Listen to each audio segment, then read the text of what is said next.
What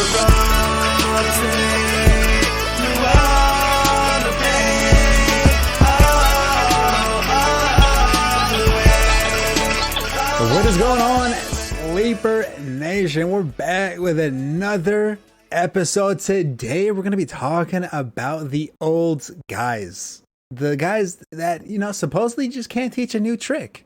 Sheehan, how are you, man? I'm good, man. I've packed up the Sleeperwire soundproof booth, moved it across the Atlantic. I'm recording at a decent hour. It's not 1 o'clock in the morning here. It's just after 8:30. I'm in sunny New Jersey.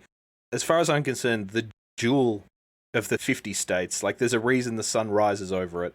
And I'm ready to talk some football. We've had some actual football. Yes, it's preseason football, but it's just good to have football back. I'm excited. I know. And that's what I wanted to talk to you about for a little bit. Of course, later on, we're going to be talking about the old guys, the value picks, as I hear you crack a cold one right now. I don't know if the microphone picked it up, but I definitely did. We're going to speak about some rookies. And I know you're a Patriots fan, and me being an Niners fan, we had some fun. We got to see their rookies go out. And, of course, the Packers, they saw Jordan Love. Bears saw Justin Fields. And then, so on and so forth. The Easton Texans, they saw a little bit. There was a lot to see. And there was a lot of must-watch football, from a football standpoint, I should say. And I wanted to hear your thoughts. What happened? I'll tell you what this is, man. It's hope season. Like, we've had the off season. We've seen the names on the roster. Everyone's been picturing how it's going to come together. And we've seen the guys out on the field. We saw Tony James Jr. blow it up for the Saints. I know our man Huss from last episode, he was a big Tony James Jr. stan. We saw T-Law come out. We saw Zach Wilson. We're going to get to this shortly. As you said, Trey Lance lit it up. It's exciting. Like, it's exciting to be a fan of a team that all possibilities, unless you're a Texans fan, are in front of you. Oof. I mean, while that's kind of true, who was your favorite rookie quarterback? Did you happen to see them all? Out of the class or from the game on the weekend? Any rookie quarterback. I don't know why I qualified it, because the answer's the same. I was really high on Fields. I wasn't one of these guys who thought he should be the 101 over Lawrence, but I was very high on Fields, and to see him come out and play the way he did, I think it's, as we said, it's hope season. I think it's an exciting time to be a Bears fan. They've had such a litany of poor quarterback play. They've got such a good defense. I'm sure Allen Robinson is walking around with full Nick Chubb because he's going to have someone who can get in the ball effectively. So he was my pick, although I should say the last snap that I saw of any games on the weekend was Lance's 80-yard throw to Sherfield. And I immediately thought of you going, he's just going to be so happy with that. I was definitely a little ecstatic when I saw that, but then at the same time, I saw Jimmy Garoppolo kind of go down the field and march down a little bit. So I'm still on the Jimmy Garoppolo is going to be the starter train. And while he did have that 80-yard touchdown, he had like 4 sacks. I think he had a dropped interception. And one of them that probably would have been an interception if he was playing against a full roster of starters instead of the backups.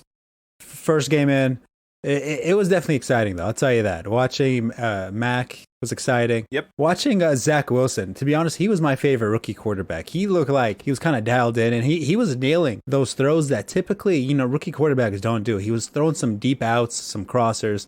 Jordan Love even did some deep posts. You like to see stuff like that out of the rookies. I'm staying in a house full of Jets fans, and we put the game on to watch the Snoopy Bowl, but unfortunately, we turned it on just after Wilson left the game, so I actually didn't get to see any of him. I was disappointed. He was the guy I was really looking forward to, because I know you talked about there being a range of outcomes for all teams. There's a real range of outcomes for Wilson as well, and despite being a Patriots fan and very firmly fuck the Jets, I've got a lot of Jets family who have suffered for far too long that, they give them a bit of hope now, because all things being equal, it's going to run out soon enough. But yeah, as I say, it's hope season. It is hope season. So, of course, in this episode, we got the preseason hype trains, wise words of wisdom, and then, of course, the old man's discount. Sheehan, lead us on. Awesome. So we've already talked a little bit about the preseason, but I'm going to call this segment All Aboard the Preseason Hype Train. So what we're going to do here, this is a bit like the old David Letterman, Is This Anything? I'm going to give you some preseason storylines, some of the chatter that's been going around, and I want you to tell me, does it matter? So first up, Malcolm Brown got the start over Myles Gaskin for the Dolphins in their Week 1 game against a team that is known as the Bears. Does it matter? No, I'm not ready to say it matters. I think we all know that Malcolm Brown's going to get touchdown priority over Myles Gaskin. Yep. But I think if we see the second, potentially the third week, where we see Malcolm Brown on there a little bit more than Myles Gaskin, then we should start hitting that little panic button. I think there's a bit to like about Savon Ahmed. Oh, yes. Yeah. We liked him last year. He performed when he came in. He had 6 for 40. Mm-hmm. And say what you like about preseason stats. I mean, Malcolm Brown went 9 for 8. And we're saying this is going to be the goal line guy. And Myles Gaskin 4 for 19. They're good numbers.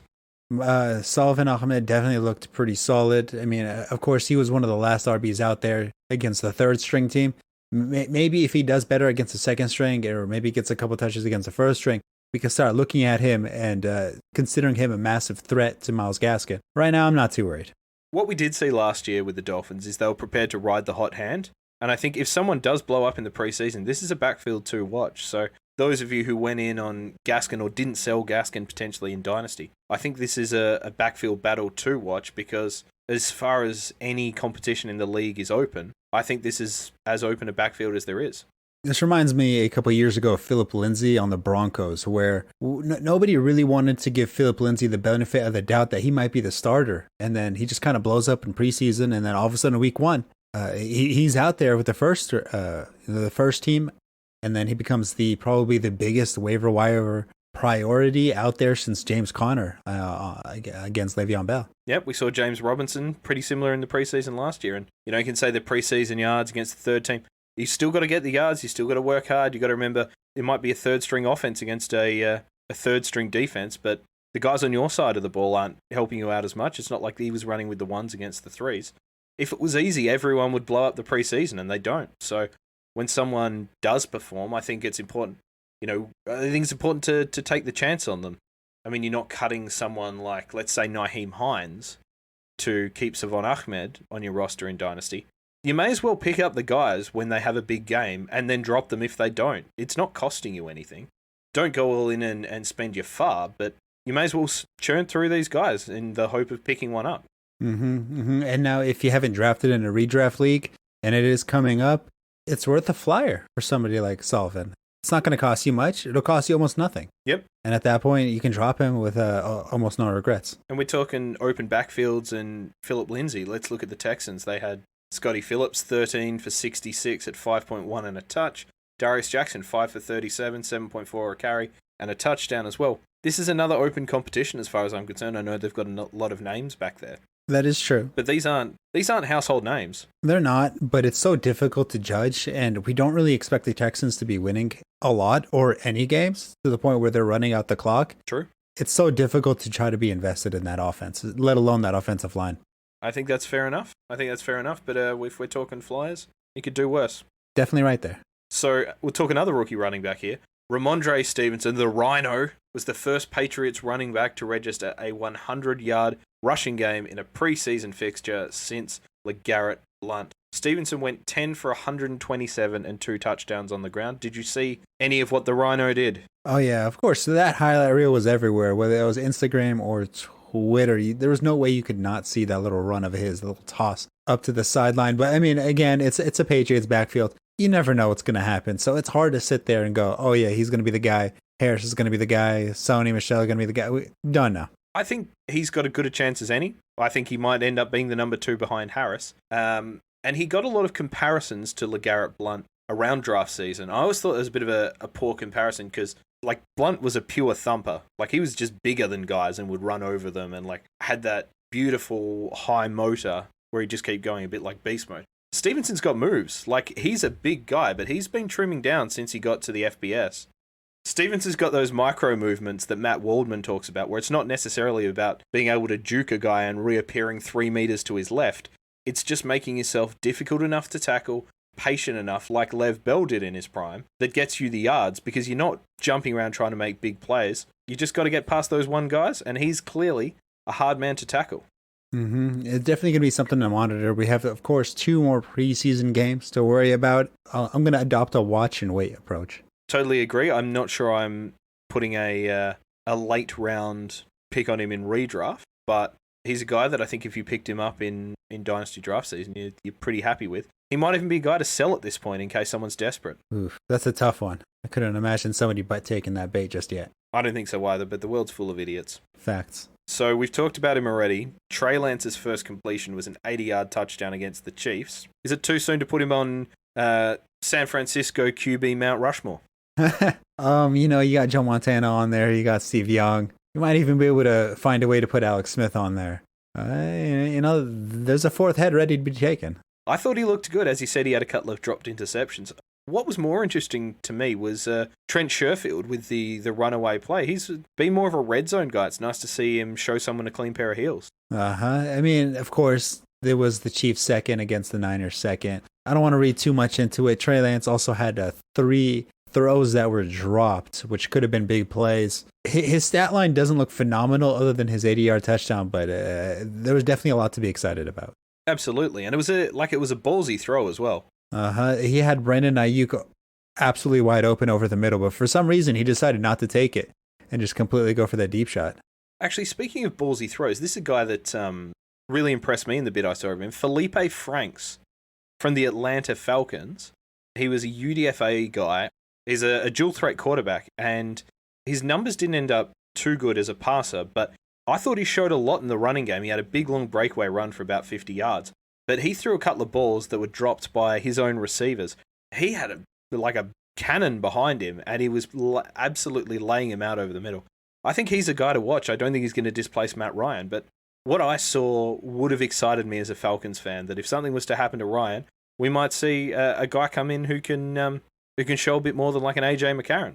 Oof. I mean, I feel like if AJ McCarron is his ceiling, then he's in trouble. I'm hoping AJ McCarron is his floor. Well, yeah, I think he's going to be better than AJ McCarron was my contention there. Oh, there we go. All right, I got you. Alternatively, he could be like a Josh Johnson type who wins the XVP in the XFL or something like that. But I think he could be a fun guy to watch in the preseason and a fun name to remember in years to come. We go, oh, remember Felipe Franks. I mean, despite his amazing name, it'd be difficult to justify rostering somebody like him. I quite like him because when I can't sleep, I try and find alliterative names of people, and he's a good one with the FF. Huh, that's a good one. Yeah, that's how boring my life is. Right, the last one of these preseason hype trains, you can tell me if you're all on board this hype train or not. Drew Lock went 5 for 7 for 151 yards and 2 touchdowns against the Vikings. This is another open competition. Is it his job to lose? Yeah, he definitely played better than Teddy Bridgewater. Of course, there wasn't too much of a sample size with Drew Lock throwing 7 passes, completing 5 for almost 200 yards and 2 touchdowns. But I'm skeptical that Teddy Bridgewater even has a chance to win this competition. Teddy came in and played as you would expect. He checked the ball down. He was conservative. He protected the ball. I think if I'm Vic Fangio and that team, I want to send Locke out there. I want to try and win games. If that isn't working, then put in Teddy and try not to lose him. But I did read that Bridgewater is going to get the start this week. But what if we already... You could say the same about Drew Lock, but the upside is there. We know where Teddy is. Why not swing for the fences with this kid? And if it isn't working, then bring in Teddy Bridgewater. It's going to be a hard division to win anyway. I don't think they're in contention to win it, so you may as well give the kid another full year. If it doesn't happen, you're going to be drafting early anyway. Yeah, but with Vic Fangio, he's had a handful of losing seasons in a row now.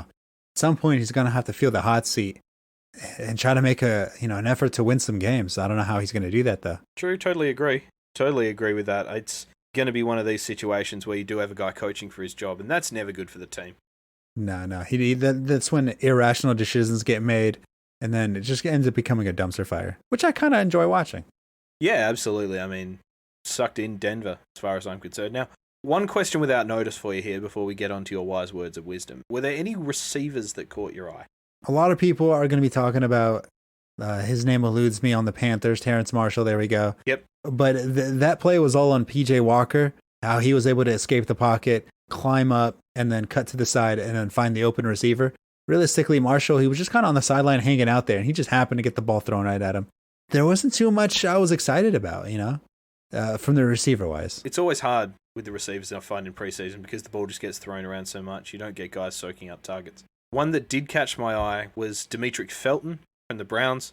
When he got drafted as a hybrid running back, wide receiver. He went to the Senior Bowl as a running back. I was always pretty confident he was probably going to play more receiver. And that's the way it bore out on the weekend, is that he was playing in the slot. And I think there is a role there. in Cleveland for a guy like him. I think we might see him get involved in the offense as the year progresses.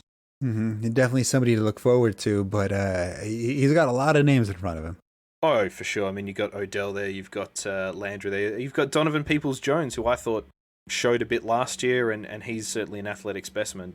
Yeah, a name to keep in the back of your mind. I think if he's available in Dynasty, I think he's a guy worth stashing. But you can cross it off the list this year for redraft. That's definitely something to look forward to. Now, something I always look forward to is Nada's wise words of wisdom. Does a crack addict without money ever say, looks like I'm not smoking crack today? No. He goes out and he finds a way. Are you guys going to let a crack addict out hustle you? No. You go out, find a way. I love it. Give me that crack addict work ethic. You know what? I still don't have that crack work ethic. Hey, what's the best thing about being a crack addict? I don't know. You tell me. Only 3 sleeps till Christmas. Only 3 sleeps till Chris. No, sorry. Because it keeps you awake. No, not bad. Yeah.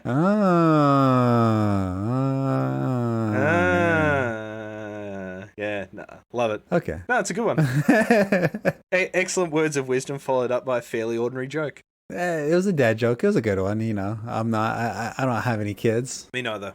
I didn't get handed the dad joke book just yet from the doctors after the baby was born. Yeah, it's going to be a big day. Not that not that I have kids. I'm expecting kids or anything like that. But it's always nice to get that joke book. When I was a kid, I thought that when you got to middle school, they gave you a dictionary with all the swear words in it. But it just turned out that you just picked them up as you went. And, I haven't stopped using them since.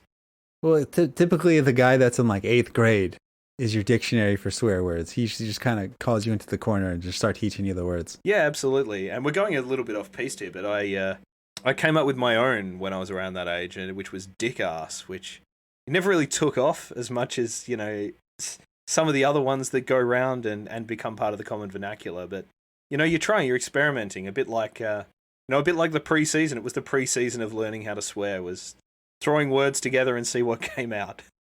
I'll have to start using that, you little dick ass.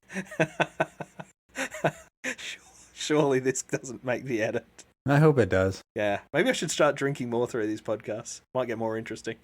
I'm entertained. I'm definitely a little bit entertained out of this. Excellent. Well, we're talking dad jokes. It's got to be old man. So do you want to tee this one up for us?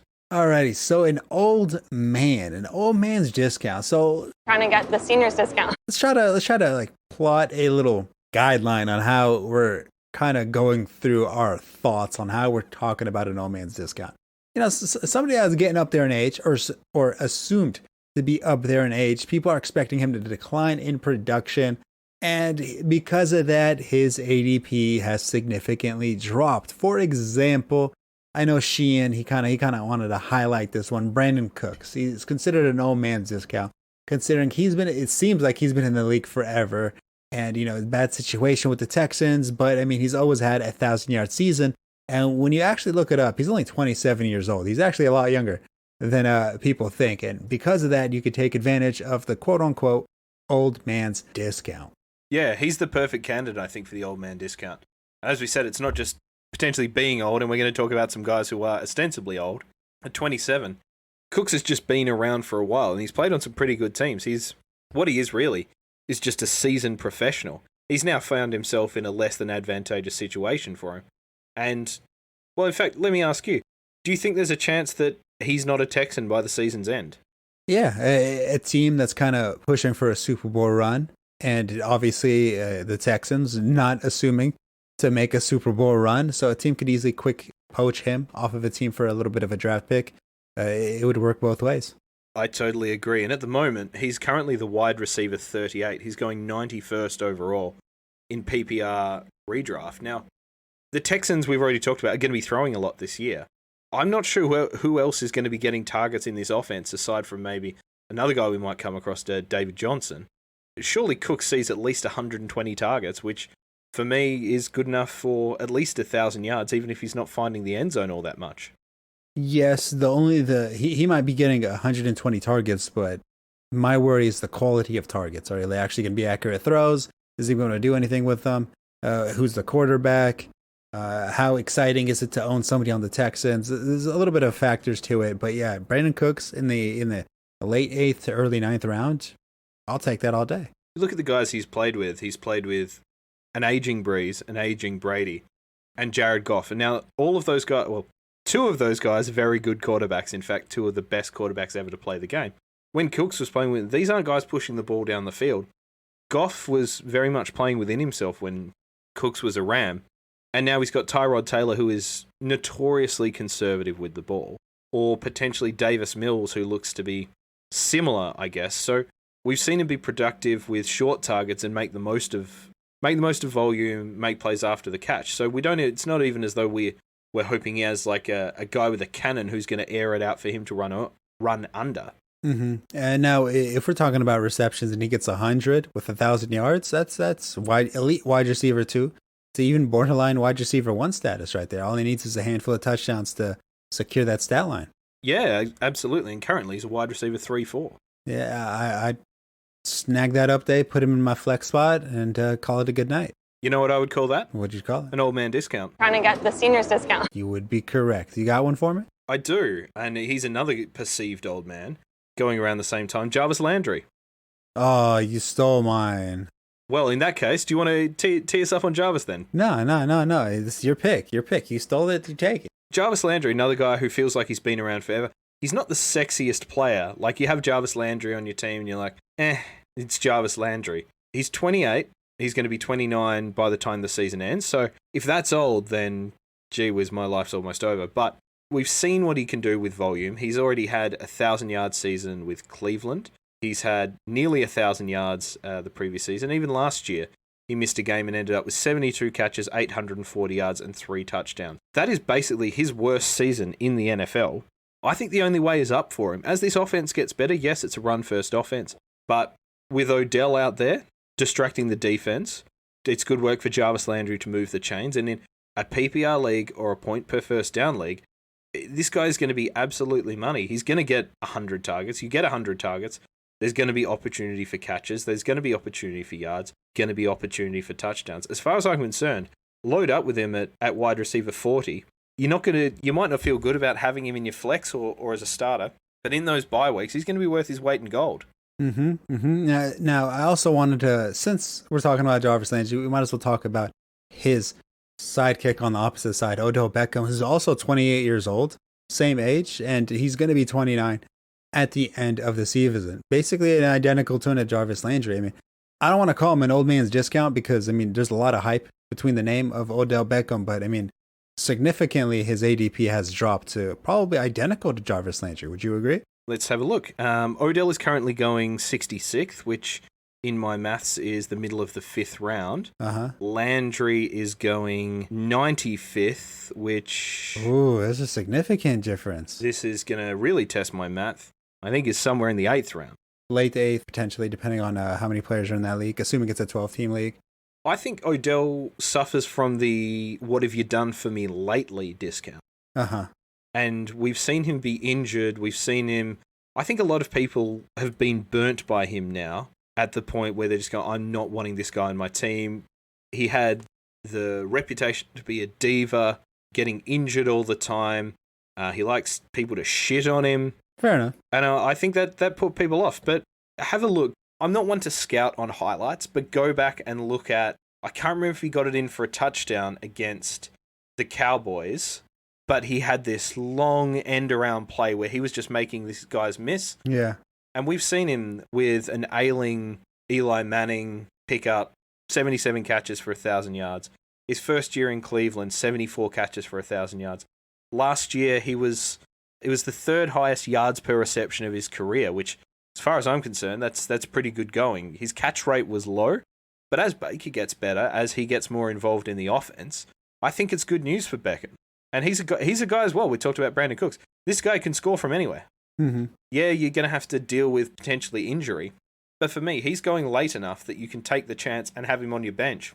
Or at least you're not paying that top-end capital for a guy who might get injured.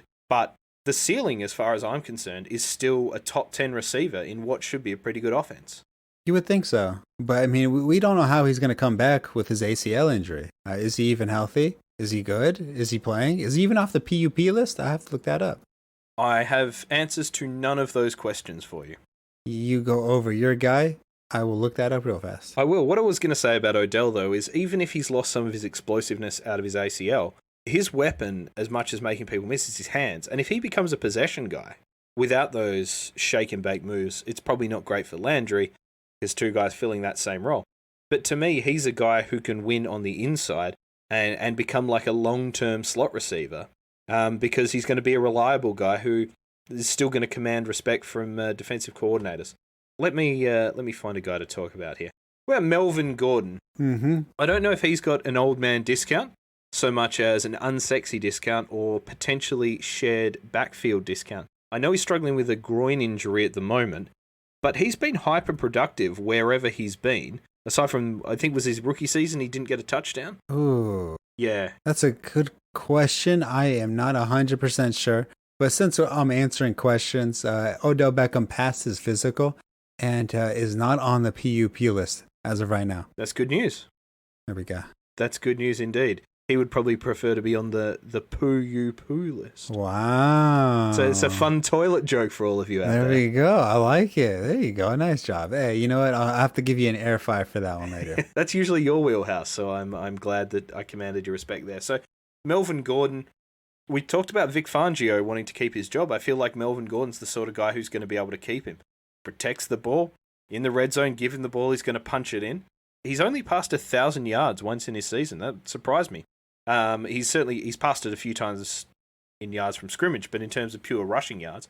But he's got seasons of 10, 8, 10, 8, and 9 touchdowns. This is a guy who is going to get it done for you. And if you're not playing PPR, or, like we talked about last week, in zero RB, I think he's a guy that is pretty interesting to me. Mm-hmm. And the issue with him is the fear of Javonte Williams, who against the Vikings had 5 attempts for 29 yards. A little respectable 5.8 per carry. I'm still in on the Melvin Gordon train. I think it is his job to lose, just like it is Drew Lock's job to lose. I would much rather have Melvin Gordon than Javonte Williams. But of course, that's just me, in my opinion, which I'm typically right 90% of the time, but still. That's where I am going to have to go with that draft pick. If they weren't going so similar, and Williams is actually going ahead of Gordon, which is why I have him as the old man discount, because I think it is, as you said, Gordon's backfield to lose. If they were going a little bit further apart, I'd be inclined to basically draft that backfield, because I think there is going to be value there, whether that's Teddy Bridgewater or Drew Lock under center. One way or the other, they are either going to be passing a lot, which is good news, or salting away the clock, which is also good news. And I think Melvin Gordon is still an effective running back in this league. I also think he's a guy that if Williams balls out, he could be looking for a new home. Mm-hmm. And that's good news. That's potentially good news in Dynasty as well, because yes, he's going to be 28, I think, next year. 29, in fact, which is obviously old for a running back. You know, who's to say? There's always a market for a reliable running back, and I think Melvin Gordon's just that. The only thing I don't want to see is it being a 50-50 timeshare at that running back spot. I want it to be 60-40, 70-30. I want a clear winner in that backfield, just so I'm not kind of starting Melvin Gordon or Javonte in my flex spot hoping for the best. You know, I kind of want to know, like, oh, is he the starter or is he the handcuff? And then I'd want to see Gordon get the bulk of first and second down and red zone work, and Williams basically be a pass catcher for me to feel confident starting it. Which would make me very happy. Yeah, absolutely. Who have you got? Oldest current active player, Larry Fitzgerald. Antonio Brown. He's 33 years old and is currently the oldest wide receiver. Like I just said, the second oldest I think might be Julio Jones at 32 years old. So I mean, we got a couple old guys up there. Unfortunately, Julio Jones is not necessarily a value pick going, I think, in the fourth round. So it's difficult to justify that as an old man's pick. But Antonio Brown could definitely be justified as an old man's pick, considering he's going, I believe, in the late 8th round. Can you fact check me there? He's the wide receiver 44. Uh-huh. Currently going 108, which, ooh, yeah, that'd be the 9th round. Almost spot on the 9-10 turn. Trying to get the seniors discount. Talking about old man value, I think he's right up on there. I think so. And yes, it's a stacked offense, but you got to remember he's Mr. Brady's guest. So, like, he and Brady clearly have a connection. Brady wanted him in New England and he got him. Brady wanted him in Tampa Bay and he got him. They clearly, what makes them both great is that phenomenal work ethic. They are just wired differently. They are #built different. And I think that's why they're connected. Yes, he's an absolute head case off the field. Yes, he's a total loose cannon. But it wouldn't... Well, let me ask you this. Would it surprise you if he led Tampa Bay in targets or catches or touchdowns this year? It would definitely surprise me to see him leading in touchdowns. That's going to be Mike Evans' forte. Yep. I wouldn't be surprised if it was catches. Yep. I could give Godwin the targets one, but I would definitely not be surprised if Antonio Brown has the catches record. Or not record, but the leading. And what's his ceiling, you reckon, this year? Wide receiver 2? Yeah, a solid wide receiver 2 would be a phenomenal ceiling for somebody you're drafting in the 9th round. If you can get 5 catches, 60 yards, as a floor, yep, I think you're doing all right. Yeah, I think so. And we know Arians loves him. He's going to be hungry if he can keep his nose clean, and I think living with Tom Brady is helping him there. We're not going to see Antonio Brown, but we're going to see late career Larry Fitzgerald, I think. And he's going to have as many touchdowns as he kisses Tom Brady on the lips. That's going to be a fact. I think so. I think they do kissing practice like it's a copy of the Babysitter's Club. Unfortunately, I've never seen that movie. They are a series of books. Oh, okay. Well, I don't read either, so you got a double whammy on there. There's one called like Stacy's Big Secret or something like that. And it turns out that her big secret is that she has diabetes. Now, perhaps AB's big secret is going to be, I don't know, that he's somehow frozen his feet again, or he's been arrested for, I don't know, stealing the dolphin from Miami on the day of the Super Bowl. Who knows? The guy's a weirdo, but he can play the game. And that's what this is all about. Apparently, that's all that matters anymore. Yeah, exactly. I mean, how bad is it really? Yeah, it's pretty bad. He's pretty bad. He's proved to be a bit of a dick. Yeah, but, he catches the football pretty well. So, I mean, all things considered, not that bad. True. Another old man with let's say, a sketchy past, and I might be the other side of the Atlantic, but I got to talk about Big Ben. That's fair. And he's currently the QB 27, which is basically undrafted in 1 quarterback leagues. It's close to undrafted in 2 quarterback leagues. And as far as I'm concerned, he should be your target to be your QB3 in Superflex leagues. He has got, if you believe in the Steelers offense, if you believe in Mapletron, in Juju, in Deontay Johnson, in Najee Harris, you have to believe in Big Ben Roethlisberger. Yes, last year he was Big Breeze, as we've talked about before. That's what Greg Rosenthal coined him. And I think that was fair. Down the stretch, he just had to pass too many times. We know this is going to be a pass-first offense. Now he's got someone to spell his shoulder. He's a year removed from his horrible elbow injury. He's looking thinner than ever. I think this is the Big Ben revenge tour. He wants to go out a winner. He came in a winner. He wants to go out a winner. Say what you like about the guy. I think there's phenomenal value for the QB 27 here. QB 27 for somebody that is going to throw over 500 to even 600 passes throughout the year. What's not to like? So the wheels absolutely fell off last year, and I'm just going to get his numbers up because I was looking at them for an article a while back, and I was like, wow, he's 2 years removed from throwing for 5,000 yards. Yes, he was Big Breeze last year, but he still nearly hit 4,000 yards, and he missed a game. So had he played that, he would have hit 4,000 yards. He threw 33 touchdowns, which is the second highest mark of his career, and he threw 10 picks, which is pretty good as far as I'm concerned. Like, he protects the ball, he gets it out quickly, and he's got 3 wide receivers around him who are all being drafted as wide receiver 2-3s at the moment. And there are people out there hoping for the Juju resurgence or Chase Claypool to absolutely blow the doors off. Someone's got to get him the ball, and it's going to be Ben Roethlisberger. I don't care how good Dwayne Haskins looked in the preseason. It's Big Ben, and he should be on your roster. Ben Roethlisberger set a record, I think it was, for how fast he calls snap, hike, throws the ball from the pocket, which is one of the biggest, I guess, progressions throughout his career, considering he used to hold the ball for the longest in the pocket, and now, of course, he holds it the least. It's going to be a quick snap throw offense, and that's how it was last year until I think either defenses caught on or they failed to innovate and just got a little hard-headed. Of course, they were unable to run the ball last year, and I think this year they will, which will definitely open up play action, shots over the top with Chase Claypool, who hopefully isn't too injured. I heard he came down awkwardly at the end of practice, and apparently it wasn't too serious, but I mean, how many times have we heard that before? But Ben Roethlisberger, like we mentioned earlier, is going to be a phenomenal late-round pick.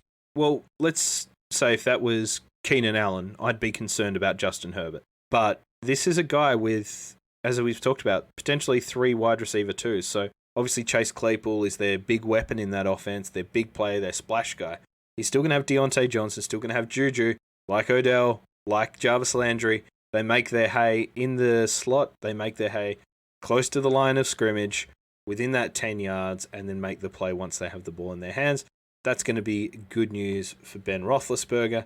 And he's 39. He's no spring chicken. And I would think this is going to be his last season. He's going to want to go out on top as far as I'm concerned. And angry Ben Roethlisberger is a scary thing if you're an NFL player or a... you know what? I won't even finish that sentence. You can write your own punchline there. So Keenan Allen, you mentioned him just a quick moment ago. It's hard to say he is a value or a late round value. Or I mean, he's definitely not a late round value, but or an old man value, I should say, considering he's going a whole lot earlier this year than the past coming years. I mean, of course, with the resurgence of Justin Herbert, the sky's kind of the limit for Keenan Allen now. And he is, unfortunately, he's a little bit older. He's 29 years old, turning 30, which is up there in age. But, I mean, I just kind of wanted to shout him out real fast for, just having that little nice resurgence in his career. Yeah, he's always been a fairly solid performer, hasn't he? So it's good to see him finally with a quarterback who is... Well, I say finally, he was with Phillip Rivers for a long time, but hopefully this is a nice little twilight for him. Yeah, I want to see 1,500 yards this year for Keenan Allen. That's what I want from him. Me too. I love watching him play. I just want to see him stay fit. But if we're talking about Justin Herbert and the Chargers and old man discounts, you can't go past Jared Cook. He's he's 34. He's going to be 34 when the season finishes anyway. He's reunited. Well, I say reunited. He's come across to the Chargers with Joe Lombardi. He left New Orleans with him, followed him across. In the last 2 years, he has been outsnapped as the pure tight end, but when he's been on the field, no tight end has been targeted more frequently than Jared Cook, based on the number of snaps he's had. Jared Cook is like Jarvis Landry, he's good, yep, productive, consistent. You just don't like him. It's just, you're not comfortable with it. It's not nice. Well, in the world of you're looking for touchdowns, if you don't have one of those elite tight end guys in a deeper league or a 2 tight end league, tight end premium league, the last 2 years he's had 65 and 60 targets. So, as I said, low snap percentage. Doesn't start most weeks, but he's pulled in 705 yards for 9 touchdowns, 500 yards for 7 touchdowns. As far as I'm concerned, he's out there to catch the ball in the end zone. He's going to get those opportunities. He's going to move the chains on critical downs. And I still think the race to be the Chargers' number 2 pass catcher, well, it's probably number 3 because I think Eckler's the number 2. I think that race is wide open, whether it's Mike Williams, whether it's Josh Palmer. I think Jared Cook might be second in their receiving touchdowns this year, if not first. Ooh, I'm hoping Keenan Allen is first on that list. I want Keenan Allen with about 10 touchdowns. He had 8 last year. I want to see 10 touchdowns on Keenan Allen's list this year. And, I want to see about 8 or 9. With Jared Cook. Yeah. Does that sound fair? I think that's about right. Now, we should also mention Tom Brady, considering he is the oldest NFL player currently active. He's definitely not an old man's discount, considering he's probably having one of his higher ADPs in the last few years. But, I mean, I feel like if we're talking about old men, we might as well mention him. You got to be. He's the grey-haired wizard, just about. He really is going very early, or at least as early as he has for all. He's the QB9 at the moment. And with those weapons around him, who could blame him? I almost think he's at the stage where it's like a Looney Tunes cartoon where the cliff falls away and somehow Wile E. Coyote is still running out there and he doesn't know that he's fallen off the cliff. And there's going to be a time where he holds up the sign that says gulp or oops or ouch and falls straight down. But I think he's still running. I think he's still out there. I think he wants to keep winning. He's said multiple times he's going to play till he sucks, and I think he showed last year he's a long way from sucking. He's got the supporting cast around him. I personally think he's overvalued as the QB9, but in saying that, he's going to perform. Yeah, he's going to have 300 yards and a couple passing touchdowns. We're all a little curious on what Rojo and Fournette's going to do. I don't think it's going to be that much. He's chasing records. And if you're chasing records, you're going to be throwing touchdowns. Absolutely. And in 6-point passing touchdown leagues, leagues that punish sacks, leagues that punish interceptions, he's a guy you want because he doesn't take sacks. He gets the ball out quickly. He doesn't normally throw picks. And, that rushing upside that you get, or the rushing advantage you get, is negated by the fact it's 6-point touchdowns. So I love Brady. He's one of my absolute favorites all time. He's given me a lot of joy over the years. He won't be on too many of my rosters this year, but I think you could certainly do much worse. And considering Trevor Lawrence is going the pick after him in ADP, give me Brady all day. Yeah, I think Trevor Lawrence is purely a hype pick right now. And I'll be honest. I watched this preseason game. Other than his one super acrobatic throw where he kind of hit the tight end on the run when he was breaking out of the pocket, I wasn't too impressed. I'll be honest. He'll find his feet. He's had a disrupted off season. They've been pretty careful to protect him, and I think we're going to see him. I think he's going to throw a lot of picks this year, but we're going to see some wow plays from Big Trev. Mm-hmm. And now the unfortunate part of that offense is that Tim Tebow currently is not there anymore, which is pretty sad. Yeah, clearly he got knocked out of the QB competition by Lawrence and Minshew. So R.I.P. Tim Tebow as a tight end. I think we'll see him back with the Jags as an offensive quality control guy, or like who's that Rasputin bloke from the Texans that runs everything, the priest? Unfortunately, I don't know. Or fortunately. Not Nick Cassero, the other guy, you all know who I'm talking about, that he'll be in the building as one of those sort of culture guys. Urban Meyer clearly loves him for whatever reason. And I think he'd be a good guy to have around for the Jags. Mm-hmm. Unfortunately for the fans, I think that's the real unfortunate part, considering I think he was the third highest selling jersey for the Jaguars. Now, a lot of people kind of bought that jersey for absolutely no reason. I think they bought it for the memes, and I'm not going to knock anyone who did that. That's fair. When you do it for the memes, then your memes turn into dreams. Alrighty. So do you have a last player, or have we knocked everybody out? I'll give you a couple of speed rounders here. Okay. Tyler Lockett, I think, is an old man discount at wide receiver 22. Okay. I think he's probably going to finish a little bit higher than that, not extremely higher than that. He's 28. I still think we've got, obviously, DK, who is the new hotness, the big play threat. Wouldn't surprise me to see Tyler Lockett leading catches in PPR leagues. That is absolute gold. Currently the wide receiver 22, as I said. I think that's excellent value for him. Let me scroll through my list here. Zach Ertz is still kicking around. I think he finds a home somewhere else. But even in Philly, I think he's going to build a nice rapport with Jalen Hurts.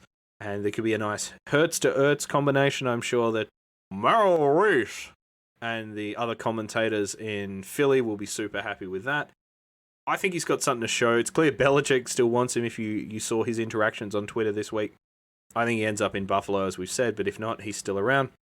Latavius Murray still making waves in New Orleans. I suspect they're going to be running the ball quite a bit this year. At RB49, he's a good 0 RB guy to watch on your waivers, maybe. A cheap guy to pick up in case Kamara misses time. We've talked about Big Ben. I think that might be the last of my old man discounts, unless you can somehow inspire someone in my mind. No, it's tough. There's a lot of older gentlemen that are currently in the NFL, but still a significant amount of value. For example, Julio Jones, such as him, Cooper Kupp, Robert Woods. They're both also heading into their 30s, but when their ADP is the 4th round, it is very difficult to consider them an old man's discount. Yeah, I'd have a Murray Cooper in that league as well, and probably Adam Thielen. That they're just a little bit too high to really be a discount. I still like both of them. Thielen particularly could end up that number 1 receiver in Minnesota, but if I'm totally honest, I'm kind of out on Minnesota's offense until Kirk Cousins gets his shit together. Because, what happens if he misses time and that offense is suddenly it's Kellen Mond or whoever it is running it, and you've got these two Rolls-Royce assets and no one can get them the ball? It becomes Dalvin Cook's show. I just want to stay the hell away. I think both he and Jefferson, just a little bit rich for my blood at the moment. Yeah, I mean, I definitely don't blame somebody for trying to stay away of an anti-vaxxer. In that case, you might as well stay away from Lamar Jackson as well, as far as I know. And, the Batemans and, of course, Mark Andrews. Yeah, I'm not going to ping anyone for staying away from anti-vax guys. Even if it's not just a moral stance that it is, well, We don't want a guy who's liable to miss time. And I think that's fair, certainly in those early rounds where you are having to pick Lamar anti-vaccine or Mark Andrews or these sorts of guys. Kirk Cousins obviously going a little bit later. I don't know what if you like, the concernometer, what figure that would be at, but it's enough to give me pause. Especially because these are all super early picks. These guys are going to be staples of your fantasy team. It's very difficult and unfortunate when your staple is out, especially for a couple of weeks. That's always unfortunate. It's always frustrating. Last year I was at a point where I had, Christian McCaffrey out. I had Kenny Golladay out. I had Aaron Jones out. And, those are my first 3 picks. And when that happens, you're kind of scraping out the barrel, frustrated, and all that good stuff. Well, the other thing about COVID as well, and Cam Newton talked about this because obviously he missed a game with COVID last year, or a couple of games with COVID, is the long-term effects, the fatigue. He talked about the brain fuzz. And what you don't want from a quarterback is someone who's not thinking clearly or who's having to process stuff slower than he would normally. So, Cousins or Jackson or whoever is out there, relatively quickly or relatively shortly after their enforced layoff. Who's to say whether they're back to their best when they're doing that? And as I say, it's just enough to give me pause. This is not a go and get vaccinated soapbox moment. We're talking purely fantasy here. So for me, that is to have me considering other options. And early in the draft, there are plenty of other options. Mm-hmm. I mean, it's not like Kyler Murray is right there waiting for you to pick him. It's not like, Josh Allen, Patrick Mahomes isn't right there for you to take him. There's options to the point where, like you said, you can't say pause, reevaluate. Is it really worth it? Or is he better than everybody? And are you willing to risk that capital? Yep, that's exactly it. And if you're playing to win, these are the thoughts you got to have. Yeah, you don't want to lose $75 of your buy-in or the whole prize pool because somebody just happened to get COVID. That's always a little bit frustrating. Exactly. Losing bragging rights over that, that's an F in the chat moment. Yep, I'm totally with you, man. All right. Wrap up this episode. Of course, if you want to find the show, find me on Twitter. I will be TopTierTactics _ Make sure to check out the Sleeper Wire show on Twitter. Of course, you want to support the Patreon, or of course, we are a charity podcast, so being able to support the Patreon and the show that way would definitely be one of the best ways to do. Sheehan, where can everybody find you? As always, I am at Sheehan Solo. That's at SheahanSolo. Come and give me a follow, give me a like, say hi, all of that good stuff. If you're not hearing me here, or if you aren't sick of me yet, I do host the Great Debate. We've got a lot of good quality content coming out on Sleeper Wire, written content coming out. We have Dynasty Wires back. We're going to have Mail Sack back. There is going to be so much content coming out this season from the Sleeper Wire crew, from me, from Nada, from Nick, everyone. Get around us, chuck in a buck. We're going to be relaunching some of our Patreon tiers. So if you want to be part of that, and, well, I don't want to give you too much of a peek behind the curtain, a little bit of inside baseball. You want to make yourself some money this year, like us on Patreon, because it's going to be an investment. Mm-hmm, exactly. Now, of course, other than that, good luck, everybody. Take it easy.